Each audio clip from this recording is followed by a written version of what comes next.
Hello guys, welcome to drone academy. நம்ம இன்றைக்கி இந்த வீடியோ பதிவில் நவம்பர் 12க்கான நடப்பு நிகழ்வுகள் தான் பார்க்க போகிறோம்.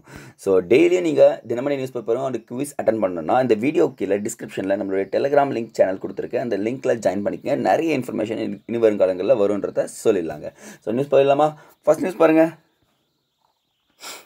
செயற்கைக்கோள் ஆய்வு மையம் அப்படின்னு கொடுத்துருக்காங்க. ராக்கெட் செயற்கைக்கோள், சென்னை ஐஐடி மற்றும் இஸ்ரோ ஒப்பந்தம். இதுதாங்க கொஷின்.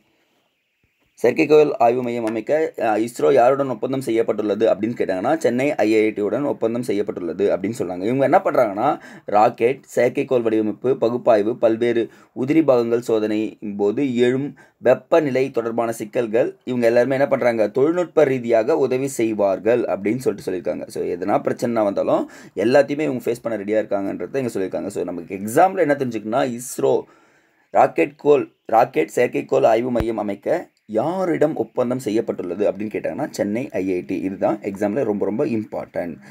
அடுத்த கொஷின்ஸ். உச்சநீதிமன்றத்தின் 51வது தலைமை நீதிபதி சஞ்சீவ் கண்ணா அப்படின்னு சொல்லிட்டு கொடுத்துருக்காங்கப்பா. ஆல்ரெடி நம்ம பார்த்துட்டோம். பட் ஆனால் நம்ம ஜஸ்ட் ஒரு எக்ஸ்ட்ரா இன்ஃபர்மேஷன் மட்டும் நோட் பண்ணிக்கிறீங்களா? நோட் பண்ணிக்கோங்க.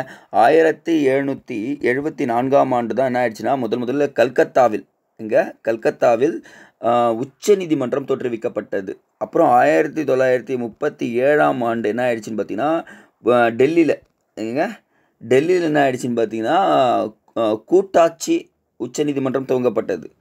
ஆனால் எப்போ முறையாக வந்துச்சுன்னு பார்த்தீங்கன்னா ஜனவரி 28 Jan 28 வந்து பார்த்திங்கன்னா முக்கியமாக 1950ஆம் ஆண்டு உச்சநீதிமன்றம் முறையாக வந்து சுதந்திர அமைப்பாக ஆரம்பித்தது. இதுதான் இங்கே கொடுத்துக்கிற எக்ஸ்ட்ரா இன்ஃபர்மேஷன். 74, 37, அப்புறம் வந்து பார்த்திங்கன்னா 50. பட் நான் எக்ஸ்ட்ரா தெரிஞ்சுக்க வேண்டியது பார்த்தீங்கன்னா எங்கேருந்து பெறப்பட்டதுன்னு கேட்டாங்கன்னா கூட்டாட்சி உச்சநீதிமன்றம் செயல்பட்டு வந்ததுன்னு கேட்டாங்கன்னா 1935ஆவது சட்டம் இருக்குது பார்த்தீங்களா?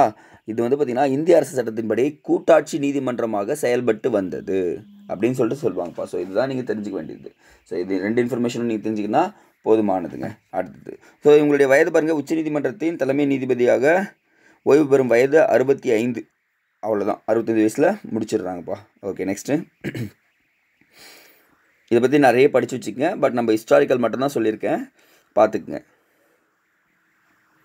ஸோ நெக்ஸ்ட் ஒன்று பார்த்தீங்கன்னா ஜிஎஸ்டியை பற்றி கொடுத்துருப்பாங்க. எஸ், ஸோ இது ஒரு ப்ரீவியஸ் இயர் கொஷினாகவே இருந்திருக்கு. ஜிஎஸ்டி ஜூலை 1, 2017ஆம் ஆண்டு என்ன ஆயிடுச்சு, அறிமுகப்படுத்தப்பட்டது அப்படின்னு சொல்லியிருக்காங்க. ஜிஎஸ்டியில் அதிக வருவாய் பிடிக்கும் மாநிலம் பார்த்தீங்கன்னா மகாராஷ்டிரா மாநிலம்.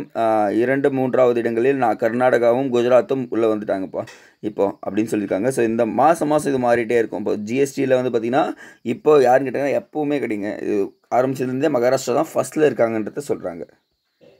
முதலிடம் மட்டும் போடுங்க, 2, 3 மாறிட்டே இருக்கும். ஸோ இன்றைக்கான குரல் பார்த்துடலாமா? வாரி பெருக்கி வளம்படுத்து உற்றவை ஆராய்வான் செய்க வினை அப்படின்னு கொடுத்துருக்காங்கப்பா. என்னென்னா பொருள் வரும் வழிகளை பெருக்கச் செய்வது, அவற்றால் வளத்தை உண்டாக்கி வரும் இடையூறுகளை ஆராய்ந்து நீக்க வல்லவனே செயல் செய்ய வேண்டும் அப்படின்னு சொல்கிறாங்க. இடையூறுகள்லாம் எல்லாத்தையும் ஆராய்ந்து எல்லாத்தையுமே நீக்கி அவன் பொருளை பெருக்கிட்டே இருக்கணும் அப்படின்றத இங்கே கொடுத்துருக்காங்க.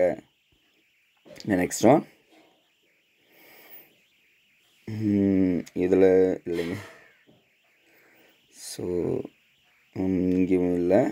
ஸோ இன்றைக்கி நியூஸ் கம்மி தான். பட் ஆனால் நம்ம இருக்கிறது எல்லாமே பொறுக்கி என்ன பண்ணியிருக்கோம், எடுத்திருக்கோம். சமுதாயத்தை பிரிக்க தேச விரோத சக்திகள் முயற்சி அப்படின்னு கொடுத்துருக்காங்க. பட் நமக்கு அது தேவையே இல்லை. நமக்கு தேவை என்னென்னு பார்த்தீங்கன்னா கும்பமேளாவின் அவசியம் சொல்லிட்டு கொடுத்துருக்காங்க. ஸோ கும்பமேளா திருவிழான்றது பார்த்தீங்கன்னா 12 years ஒன்ஸ் நடக்கும்ப்பா. 12 வருஷத்துக்கு ஒரு முறை நடக்கக்கூடியது தான். உத்தரப்பிரதேஷ் மாநிலத்தில் பிரயாக்ராஜ் என்ற இடத்தில் நடக்கிறது அப்படின்னு சொல்கிறாங்க. அப்போ கும்பமேளானா என்ன அர்த்தம்? 12 வருஷத்துக்கு ஒரு முறை நடக்கும். இது யுனெஸ்கோ அமைப்பில் சேர்க்கப்பட்டுள்ளது. இதை மட்டும் தெரிஞ்சுங்க. அப்போ கேட்பாங்க, கும்பமேளா திருவிழா எங்கே நடக்கிறது, யுனெஸ்கோ அமைப்பில் உள்ளதா இல்லையா?